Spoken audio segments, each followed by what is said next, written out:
Hi everyone and welcome to Lovely Gardeny Bits. I'm facing the sun. I feel like I'm sitting on the sun, so I'm just going to put my sunglasses on. That doesn't help at all. As you can see, it is another glorious day. We are at, I think, coming towards the end of this heat wave this week. So I filmed last week's video a couple of days ago, and my mission was to film this video like the day after, but it was just too hot. And I don't mind this type of heat when you're on holidays, you know, but when you're at home and you're trying to like do work and it's just stifling. You know the way I always think when you go on holidays and you're sitting on the beach, you're sitting in a cafe having a drink, and you look over and you see like all the poor people going to work. That's us now here in Ireland. We're not built for this heat. Well, I'm not anyway. So today's main job is to plant the new vegetable plugs that I bought the other day. So they arrived the day that I filmed last week's video, and I need to take up the peas that are over there in like the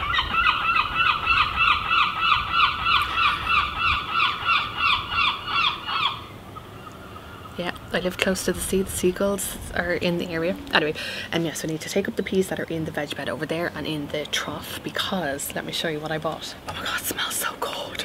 So if you remember from previous videos, the plants that I got in the border across there are from QuickCrop. It's an online shop, an online Irish shop that I bought from, and the plants are fantastic, so good. And I bought the other veg bed. Remember the veg bed from ages? That's months ago now at this point. That was like €25. So I wanted to get autumn crops because I still have like a lot of vegetables up there. Hold on, let me put this down.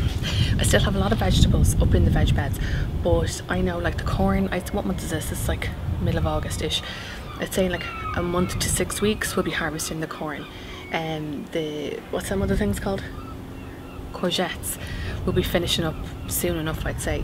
As I said, I'm going to pull up the peas. So in there, I planted celery and leeks that will go all through autumn, and the carrots will keep going, and the Brussels sprouts as well. So I didn't want to leave any of the veg beds empty, you know, because I have that space, I might as well make the most of it. Hence growing Brussels sprouts, even though I don't really like them. I'm sorry for like the wildness. If it's not really quiet, it's really loud with the birds. So I didn't want to start sowing seeds now because I figured it's too hot. I might as well try and buy vegetable plugs. Now in the local garden centres around the area, there's not a huge amount of vegetables, like vegetable plugs available. So I went on to QuickCrop. On QuickCrop you could buy 42 plugs in like a set. You could buy more if you wanted. I just don't have the space, and I don't even have the space for all of these. So after I plant these ones, I'm going to drop them out, the rest of them out, to Joanne and Will, who got their garden done this summer, and they've been growing stuff. So anything I have left over I give to them, and it's worked out great. So this is what I bought. A little pot of green goodness. So we have basil. Actually, I'm going to show you something that I've done with my basil recently. So this is sweet basil. Oh, it smells gorgeous. Calabrese. What's that? This is broccoli. So 7 broccolis. What is it? 1, 2, 3, 4, 5, 6. Yeah, 7 broccolis, 7 basil, 7 broccolis.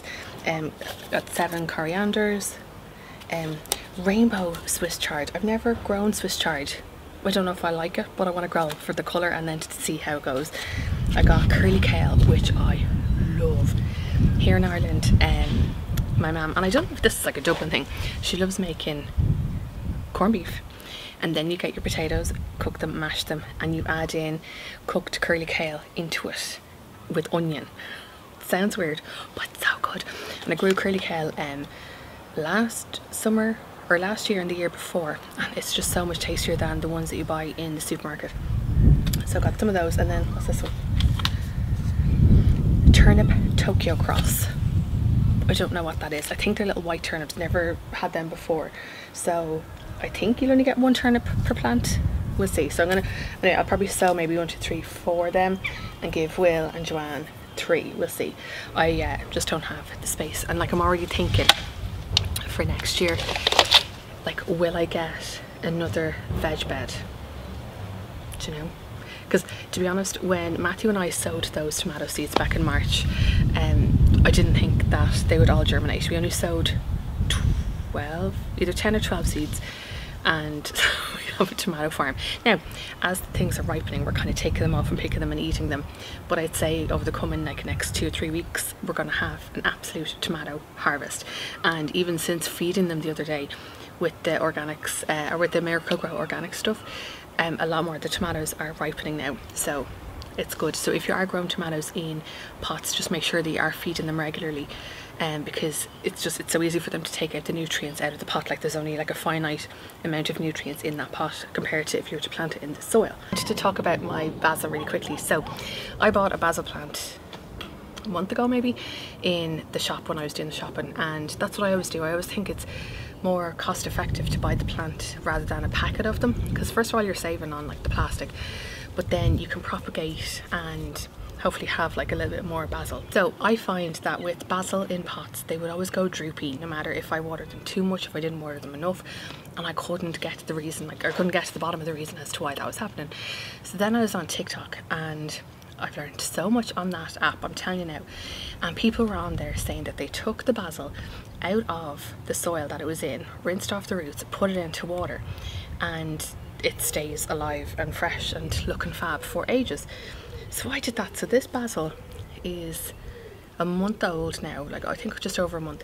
I've been taking off leaves, loads of leaves. I do want to try and propagate some of the things there as well. I know I'm after buying like other extra basil plants there, but maybe I'll be able to experiment with that just to have that everlasting kind of harvest of basil, because I love it. Just smells so nice. It smells like summer. It smells like it should be with tomatoes and buffalo mozzarella. If you are going to do this, take the basil out of the soil, rinse it under cold running water until the roots are like clear like this. Is this in frame? I think so. Put it in a glass jar, and then every couple of days just make sure to change the water. I've found that this doesn't like to be sitting on the windowsill in direct sunlight, so I kind of try to keep it out there. I find that when it is in direct sunlight, it goes a little bit floppy again. I might see if I have a few other glass jars around the place that I can separate them into, because those roots they're growing 100%. Anyway, water this back inside. Let's get cracking in the jardin.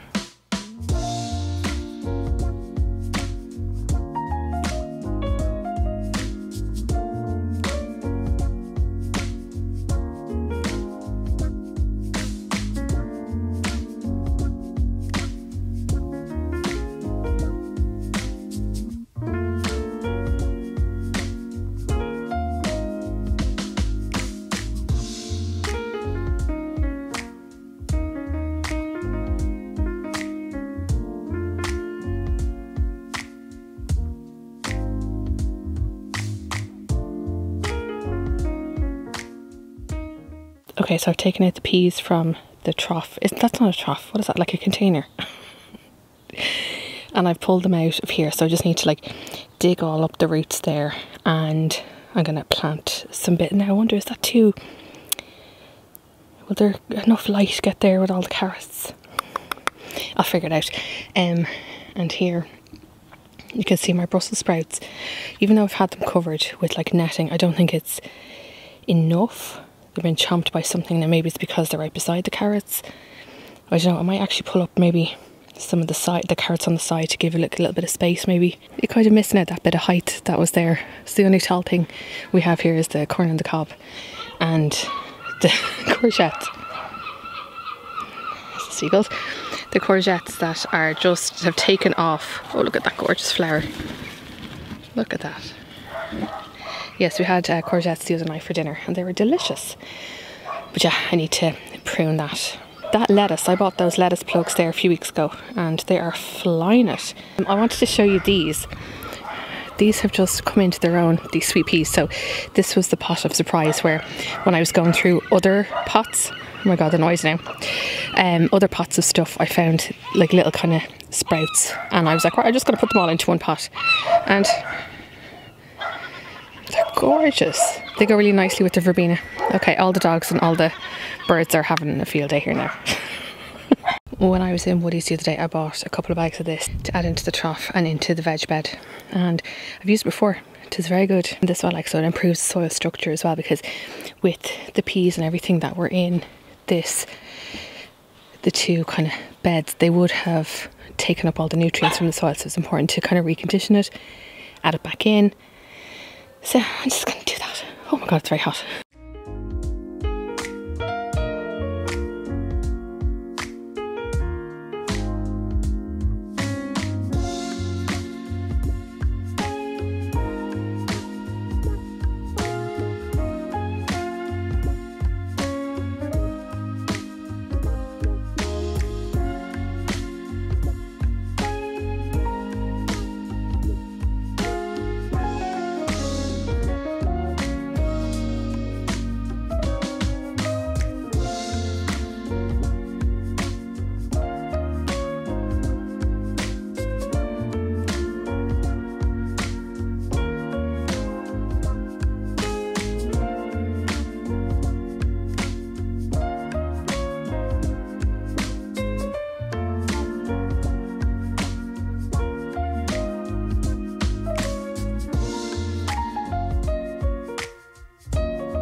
Okay, we are done for now. I think what I need to do is get like little tacks or something to tack the netting down.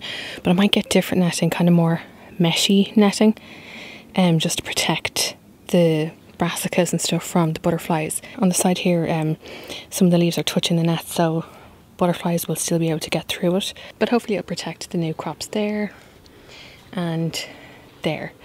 Now, I don't know if the pots go on top of the sticks under the net or over the net. I'll look it up later. It's just too hot to go back in. I know if I go back inside, I will not come back out. But that's done now. So I'm going to take out the herbs that I want, and then I'm going to drop out the rest of these to Joanna and Will. This will all be cleaned up later. Actually, just to let you know, so what I'm going to do is, see this runner from strawberries? I'm going to cut off these little tendrils now, because that's its own plant. So if you do see any, see like this one, so if you set that into a pot and kind of peg it down if you can, that in a couple of weeks, probably shorter, will become its own plant. So you might as well try and get as many free plants as you can. The netting isn't perfect, but it'll do the job for now, and I'm going to keep kind of picking the baby carrots, especially when Matthew's over, because he will love that. And then I think I'm going to go around later and pick off some more tomatoes, because let me see. I see these sunburst ones, see the yellow ones? They're ripening there. Another one here and down there. Oh, look at those ones. See those? And I think what I'm going to do as well is, probably over the weekend, kind of pinch out the top of the tomatoes. I don't want the plants to keep growing. I'd rather them put the energy into ripening the fruit. Oh my god, look at how many are there. Whoa, this one is massive. Look at the lemon sunflowers. I'm going to pull off the pea and the bean plants from the arch as well. And I think over the weekend I'll get something else to grow up them. Something that's evergreen maybe. Or another rambling rose, we'll see. Anyway, thank you for sweating along with me. Anyway, time for a glass of water, bit of food and tidying up here.